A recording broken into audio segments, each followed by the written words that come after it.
ప్రజలారా వినరండి ఈ సత్య సువార్త, సర్వజనులారా కనరండి ప్రభు సత్య సువార్త. వినవచ్చిన ప్రియులకు విమోచన యేసు వార్త. ప్రభు అయిన యేసుక్రీస్తు వారి యొక్క నామములో మిమ్మల్ని అందరినీ ప్రేమతో ఈ సత్య సువార్త అనే ఈ కార్యక్రమానికి ఆహ్వానాన్ని తెలియజేస్తున్నా.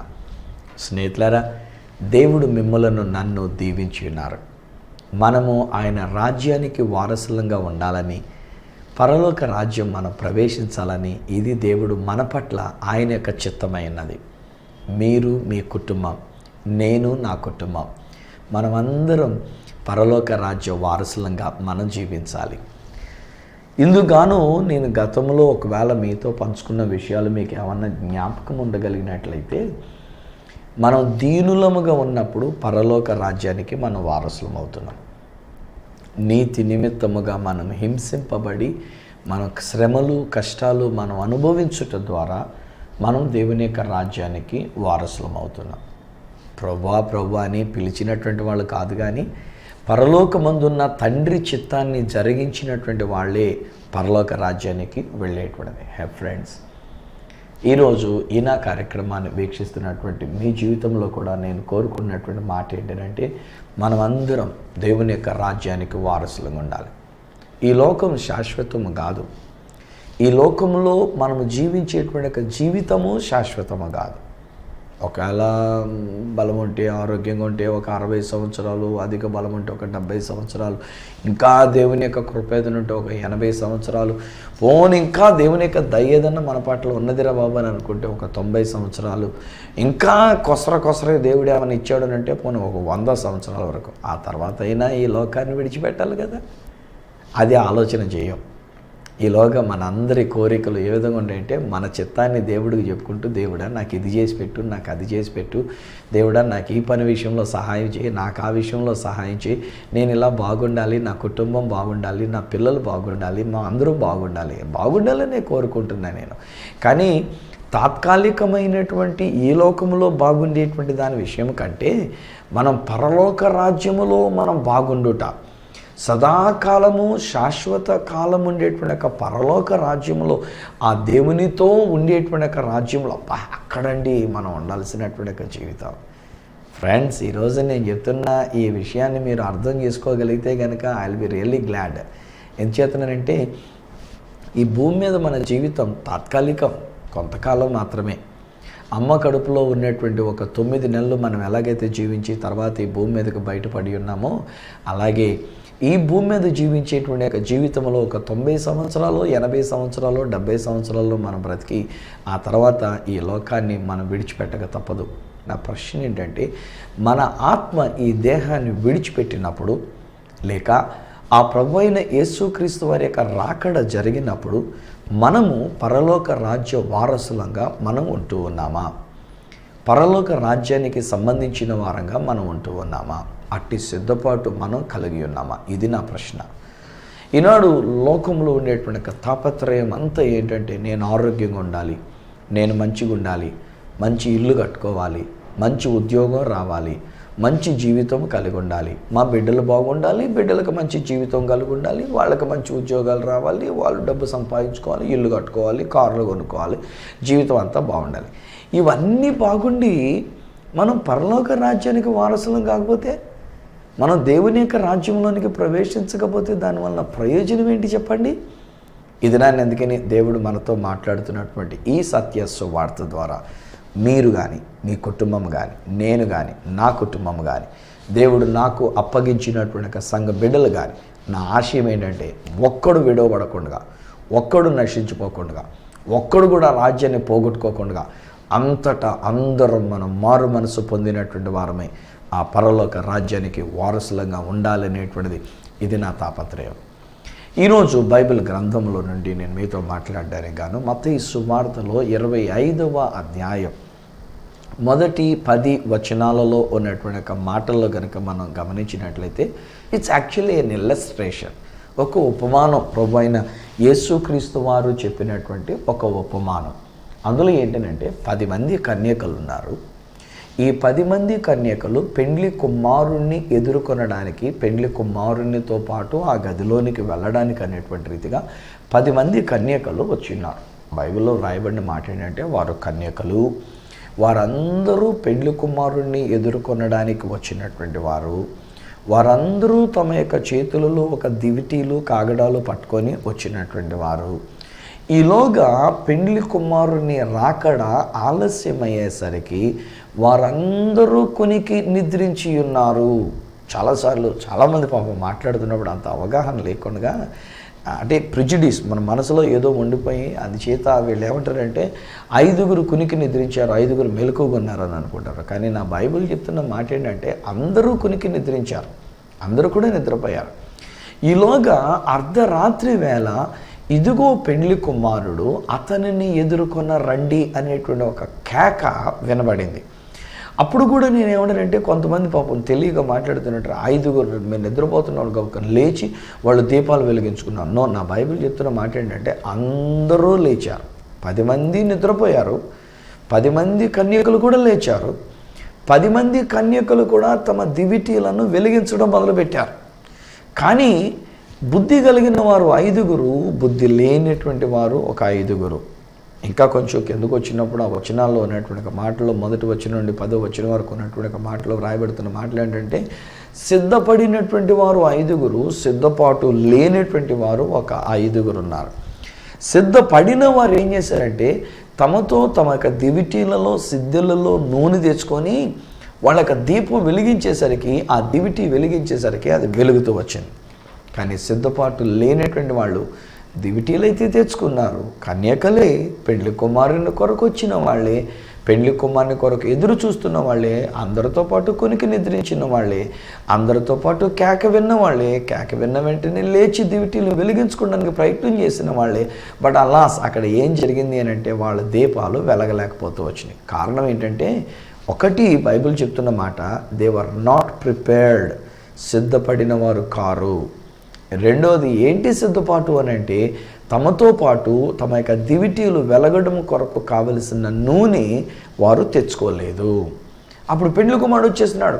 వీళ్ళని అడుగుతున్నారు, అయ్యా మీ దగ్గర ఉన్నటువంటిది కొంచెం మాకు ఇవ్వరండి, మా కన్యకలు మీ దగ్గర ఉన్న కొంచెం నూనె మాకు కూడా ఇవ్వరా అని చెప్పేసానంటే తీరా పెండ్లి కుమారుడు వచ్చిన తర్వాత లోపలికి వెళ్ళిన తర్వాత మా దివిటీలు వెలగకుండా ఆరిపోతాయేమో, మేము సగం కనుక మీకు పంచి ఇచ్చినట్లయితే కనుక మేము ఇవ్వలేము, మా దివిటీ వెలుగుతూ ఉండాలి కనుక మా దివిటీల్లో ఉండవలసినటువంటి నూనె మీకు ఇవ్వలేమని అంటే అర్ధరాత్రి గడ వాళ్ళు బయటికి వెళ్ళారు కొనుక్కొని తెచ్చుకోవడానికి. ఈలోగా పెండ్లి కుమారుడు వచ్చాడు. ఎవరు సిద్ధపడి ఉన్నారో వారు ఆ పెండ్లి కుమారునితో పాటు విందులోనికి వారు వెళ్ళి ఉన్నారు. బ్యూటిఫుల్ అండి బాబు. ఇందులోని ప్రభువారు చూడండి, ఏదైనా ఒక విషయం చెప్పారంటే ఎంత చక్కగా ఆయన వివరిస్తూ ఉంటారో, ఎంత చక్కగా ఆయన తెలియచెప్తూ ఉంటారో. ఆ ప్రభువు చెప్పినటువంటి యొక్క మాటలలో ఉన్నటువంటి ఒక సత్యం, ఆ మాటలు ఉండేటువంటి ఒక అద్భుతం ఈ రోజుని మీ కొరకు ఈ సత్య సువార్తగా నేను మీకు పనిచేస్తూ ఉన్నా. హే ఫ్రెండ్స్, బహుశా ఈ నా మాటలు వింటున్న మనం అందరం ఒక కన్యకల ఓలి రక్షింపబడిన వారమై ఉండి ఉండవచ్చు.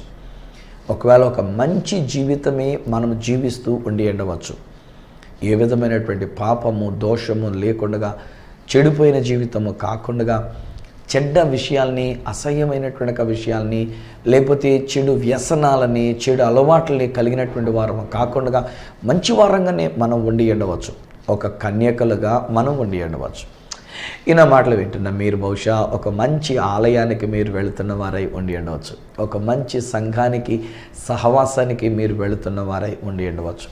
మనలో కూడా కొంతమంది యొక్క సహవాసాలని నేను ఆలోచన చేస్తున్నంటే నిజంగా పరిశుద్ధాత్మ అగ్ని అభిషేకం అన్నట్లుగా కొంతమంది అయితే రక్షణ పొంది మారు మనసు పొంది ఒకవేళ ఈవెన్ ఒక రైలు టికెట్ ఎక్కడైనా ఒకసారి టికెట్ లేకుండా ప్రయాణం చేస్తే ఆ టికెట్ కొని దానిని చింపేసి గవర్నమెంట్కి ఆ డబ్బులు కట్టేటువంటి విధంగా, ఒకవేళ ఆఫీస్లో నుంచి ఏదైనా వైట్ పేపర్స్ తీసుకొచ్చి ఉంటుంటే, ఒకవేళ ఆఫీస్లో నుంచి ఏదైనా ఒక పెన్సిల్ పెన్ ఏదైనా తెచ్చి ఉండుంటే మరలా ఒక పెన్సిల్ పెన్ను కొని తీసుకెళ్ళి ఆఫీస్లో పెట్టేసి ఆ విధంగా చేయడానికి అంత నిఖార్సైనటువంటి కన్యక జీవితం ఒకవేళ మన దగ్గర ఉండి ఉండవచ్చు. మంచిది.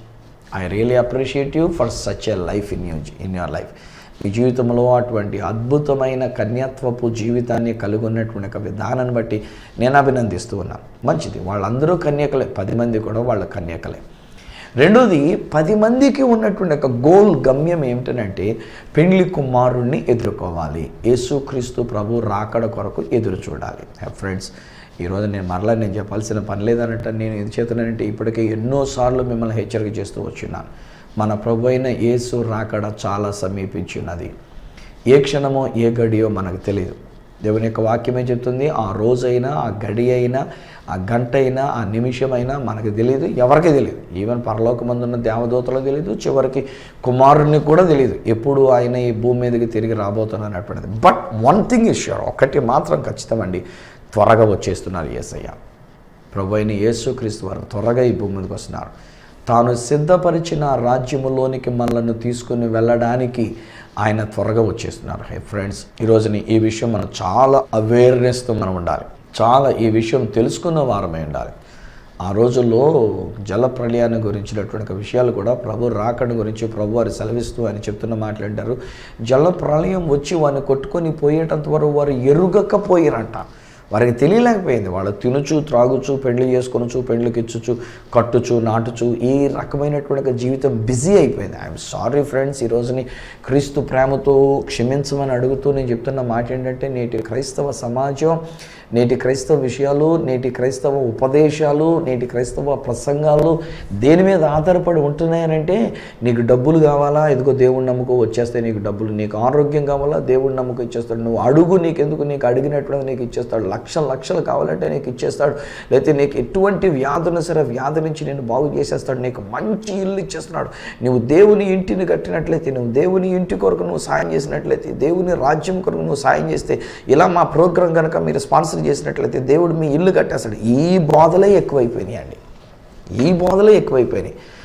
90% పైన దేవుని రాజ్యాన్ని గురించి బోధించే బోధలు అసలు లేవు ఈ రోజులో.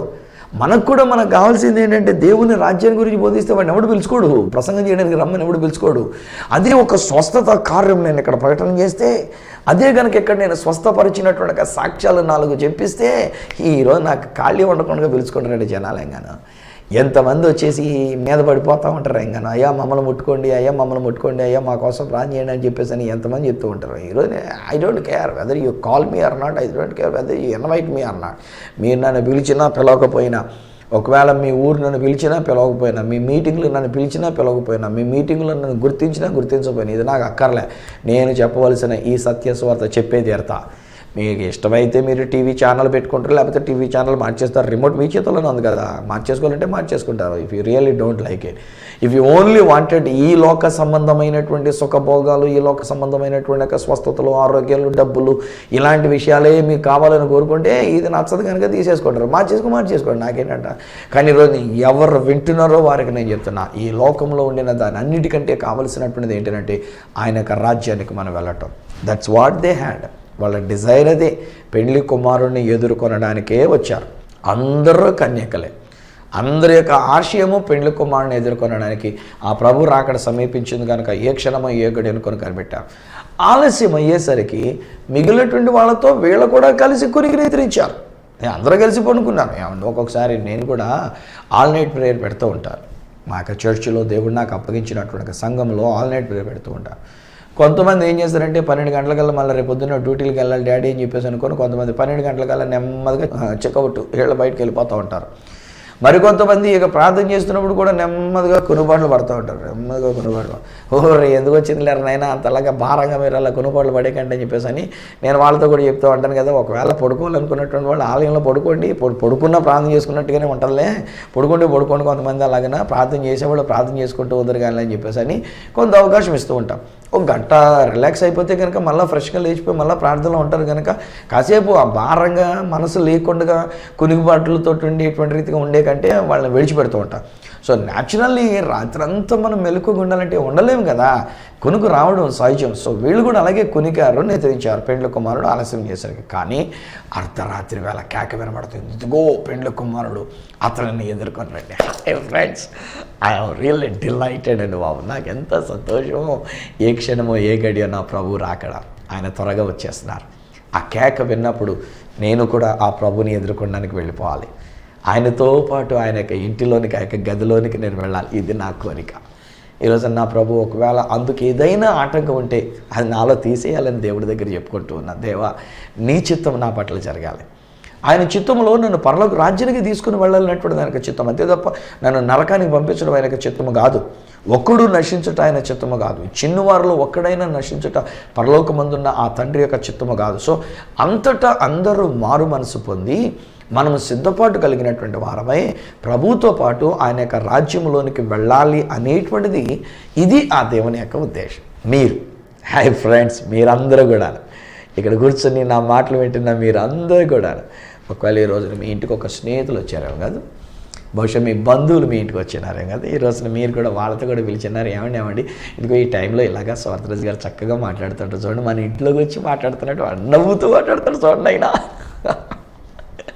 నేను ఎలా నవ్వుతుండేసరికి మీకు నవ్వు వచ్చేస్తాం, మీకు తెలియకుండా కదా, మీరు కూడా నవ్వుతూనే ఉన్నారు. మంచిదండి, అలా నవ్వుతూ ఉండాలి. పరలోక రాజ్యంలో ఉండేటువంటిది ఆనందమే. పరలోక రాజ్యంలో అక్కడ దుఃఖము కానీ, ఏడుపు కానీ, వేదన కానీ, మరణం కానీ ఇటుది ఏమీ లేదని చెప్పేసి దేవుడు తన రాజ్యాన్ని గురించి ఆయన వివరించినటువంటి మాటలు. సో ఇక్కడ నవ్వకపోతే అక్కడ నవ్వేది ఎక్కడ ఉంటుంది ఇంకాను. సో ఇక్కడే మనం నవ్వటం అనేటువంటిది నేర్చుకుందాం, సంతోషంగా ఉందాం, లెట్స్ హ్యాపీగా ఉందాం.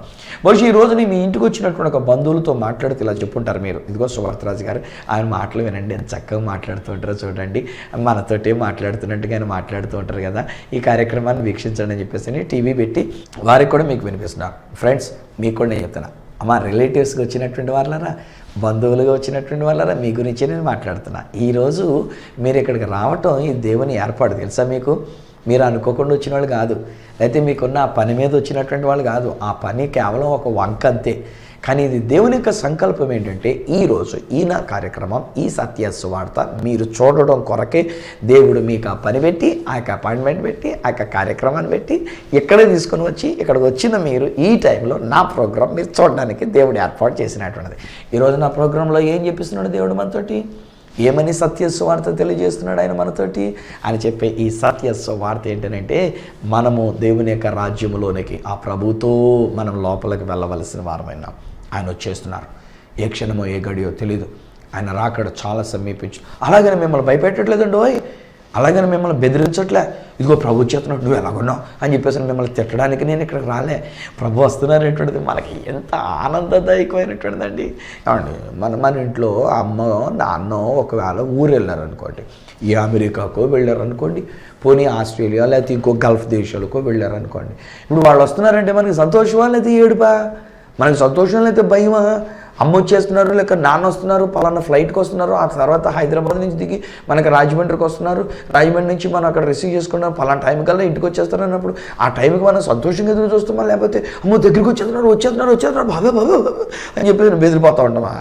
నో కదా, మనం ఎంతో సంతోషంగా ఉంటాం. అదేనండి ప్రభు రాకడలో కూడా. ఎందుకంటే ఆయన మనలను తన రాజ్యములోనికి తీసుకుని వెళ్ళడానికి. ఒకవేళ ఎవరైనా భయపడుతున్నారు అని అంటే, ఎందుకు భయపడతారు అంటే, బహుశా ఆ అమ్మ చెప్పిన పని చేయకుండా ఉన్నవాళ్ళు, ఆ నాయన చెప్పిన పని చేయకుండా ఉన్నవాళ్ళు, వాళ్ళు పంపించిన డబ్బులన్నీ ఇక్కడ తినేసి తాగేసి ఇష్టానుసారంగా ఖర్చు పెట్టేసి, వాళ్ళు చెప్పినట్టుగా ఇల్లు కట్టుకోకుండా, వాళ్ళు చెప్పినట్టుగా స్థలం కొనుక్కోకుండా, వాళ్ళు చెప్పినట్టుగా ఏమీ ఆశీర్వాదం లేకుండా, వాళ్ళు చెప్పినటువంటి విషయాలు ఏమీ చేయకుండా ఉంటారో చూసారా, వాళ్ళకి భయం. ఎందుకంటే వాళ్ళు వచ్చేసరికి మనం ఏమీ చేయలేదురా బాబు, రేపు పొద్దునప్పుడు వచ్చినట్టునే మనల్ని అడిగితే మనం ఏం జవాబు చెప్పాలని కలవరము, భయము ఇలాంటివి ఏర్పడుతూ ఉంటాయి. సో ఈరోజు నేను చెప్తున్నా ఫ్రెండ్స్, మీరు భయపడాల్సిన పనిలే. అమ్మ రిలేటివ్స్, బంధువులుగా వచ్చిన వాళ్ళరా, మీరు భయపడాల్సిన పనిలే. ఒకవేళ ఈరోజు ఈ నా కార్యక్రమాన్ని క్రైస్తవేతరులు ఎవరైనా చూస్తూ ఉన్నట్లయితే, యేసు ప్రభుని ఎరగని వాళ్ళు ఎవరైనా చూస్తున్నట్లయితే మీరు కూడా భయపడాల్సిన పనిలే. ఎందుకంటే మీ రక్షణ కొరకే నా యేసుక్రీస్తు ప్రభువారు 2000 సంవత్సరాల క్రితం వచ్చి మీ కొరకు సిలువలో తన ప్రాణం పెట్టాడండి. మీ కొరకే తన రక్తమంతా కార్చినాడు.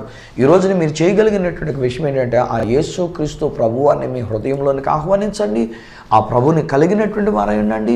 ఇదినాన్ని ఆ దేవుడు అనుగ్రహించే రక్షణ మీరు కూడా పొందినటువంటి వారై, మారు మనసు అనుభవాన్ని పొందినటువంటి వారై, ఆయన వచ్చినప్పుడు ఆయనతో పాటు మనం కూడా ఆయన రాజ్యంలోకి వెళ్ళే అవకాశం మనకు ఉంటుంది. మీరు రావాలి, మనం అందరం కలిసి పరలోక రాజ్యానికి వెళ్ళిపోవాలి. మనం అందరం కూడా పరలోక రాజ్యానికి వారసులుగా ఉండాలి. ఈ లోకం మనకు శాశ్వతం కాదు, ఈ భూమి మీద ఉన్న జీవితం మనకు శాశ్వతం కాదు. ఈ దేహంలో ఉండినటువంటి ఒక జీవితం కూడా మనకి శాశ్వతము కాదు.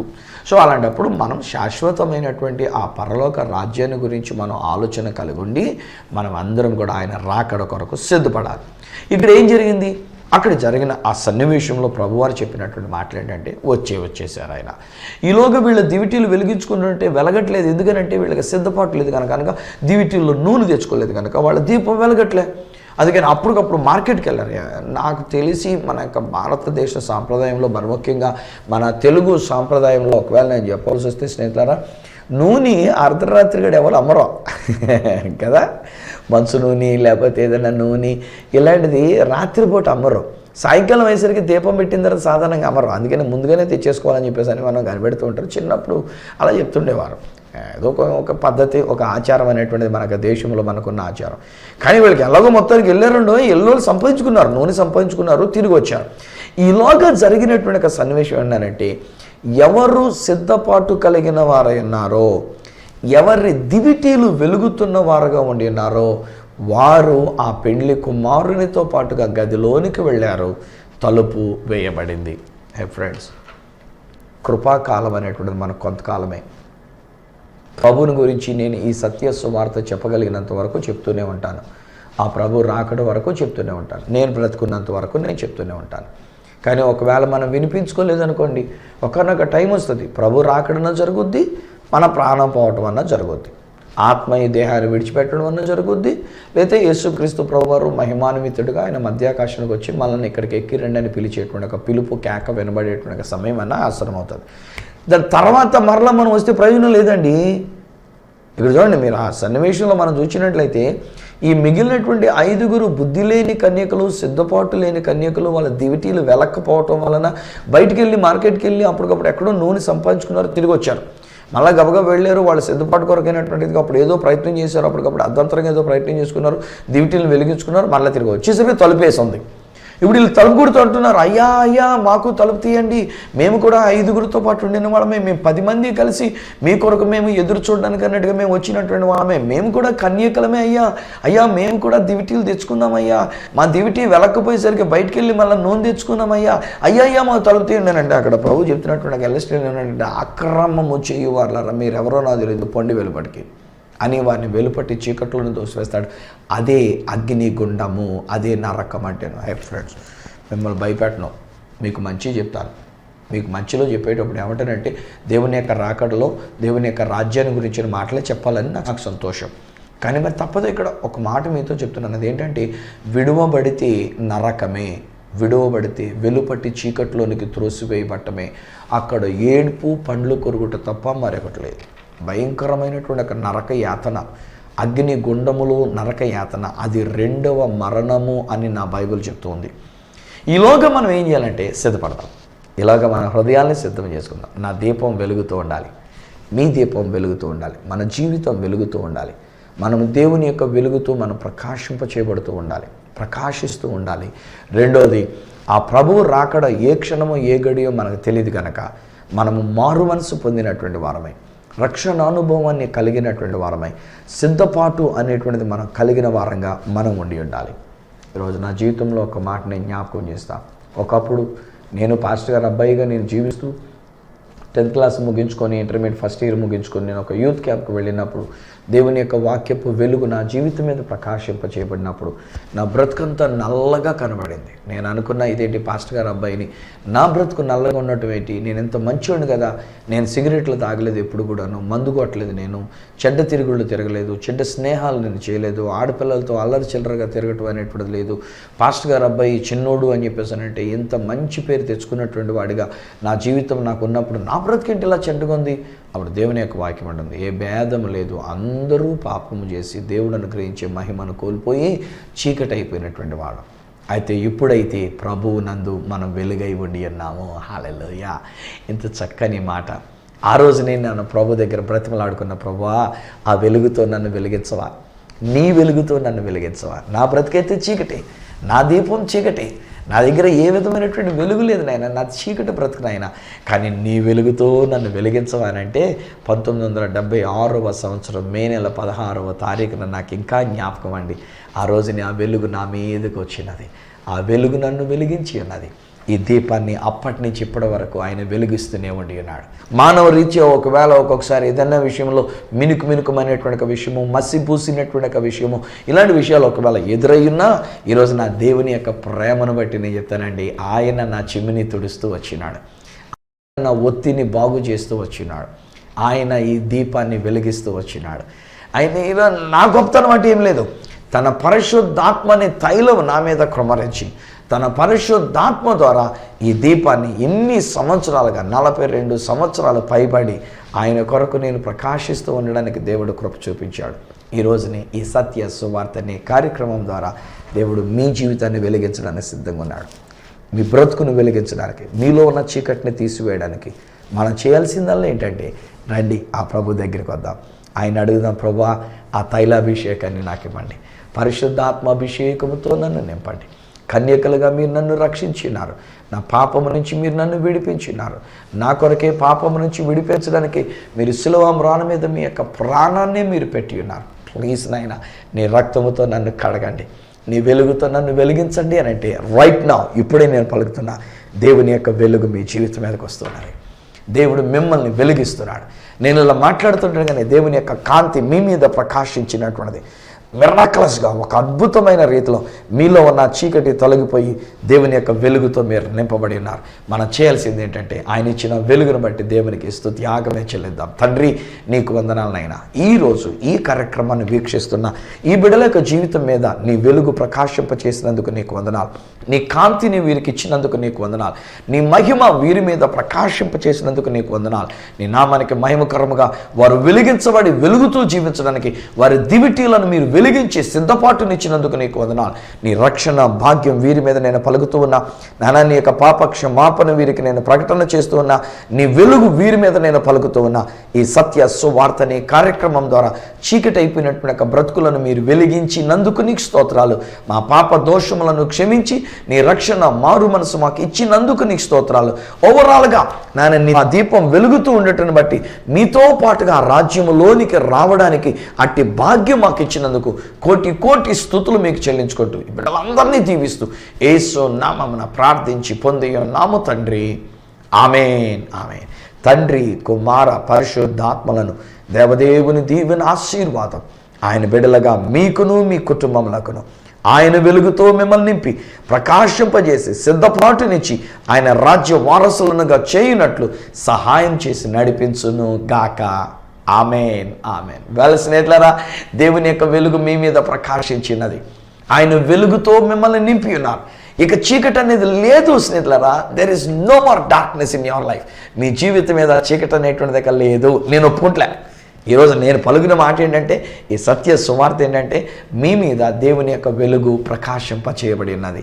నమ్మండి, దేవునికి స్తుత్యాగం చెల్లించుకుంటూ ఉండండి. దేవుని కొరకు ప్రకాశిస్తున్న దివిటీలుగా మీరు జీవించండి. మీ ద్వారా బహుశా ఎవరో ఒకరు వెలిగించబడవలసిన వారై ఉన్నారు. మీ ద్వారా నేను చెప్తున్నాను, మీ వలన ఒక కుటుంబం వెలిగించబడవలసినది. కమాన్ ఫ్రెండ్స్, మనం క్రీస్తు కొరకు ప్రకాశించే బిడలంగా, ప్రకాశించే జ్యోతులంగా మనం జీవిద్దాం. ఈ విషయంలో మీరు పొందుకున్న మేలులు, మీరు పొందుకున్న అనుభవాలు, ఈ రోజున మీ మీద ప్రకాశించినటువంటి ఒక వెలుగును బట్టి ఒకవేళ నాతో మీరు పంచుకోవాలని కోరుకున్నట్లయితే నా అడ్రస్ ఈ సత్య సువార్త, సామర్లకోట 533440, తూర్పుగోదావరి జిల్లా, ఆంధ్రప్రదేశ్. అడ్రస్ మరొకసారి చెప్తూ ఉన్నా, ఈ సత్య సువార్త, సామర్లకోట్ 533440, ఈస్ట్ గోదావరి డిస్ట్రిక్ట్, ఆంధ్రప్రదేశ్. అప్పటికి ఒకవేళ మీరు నాతో మాట్లాడాలని కోరుకున్నట్లయితే నా ఫోన్ నెంబర్స్ 9848110907, 9440040992, 8888552762. ఒకవేళ నాకు ఈమెయిల్ ద్వారా మీరు ఏదైనా తెలియజేయాలని కోరుకున్నట్లయితే నా ఈమెయిల్ ఐడి esatyasuvartha@gmail.com. మళ్ళీ రేపటి దినాన్ని ఈ సత్య సువార్త కార్యక్రమంలో మీ ముందుకు వచ్చి మరొక అద్భుతమైన సువార్తమానాన్ని మీతో పంచుకునేటంత వరకు మనలను వెలిగించి తన రాజ్యానికి వారసులుగా చేసే వెలుగై ఉన్న ఆ దేవాతి దేవుని చేతులకు మిమ్మల్ని అప్పగిస్తూ మీ దగ్గర సెలవు తీసుకుంటున్న మీ ప్రియ సహోదరుడు ఈ సత్య సువార్త రాజు.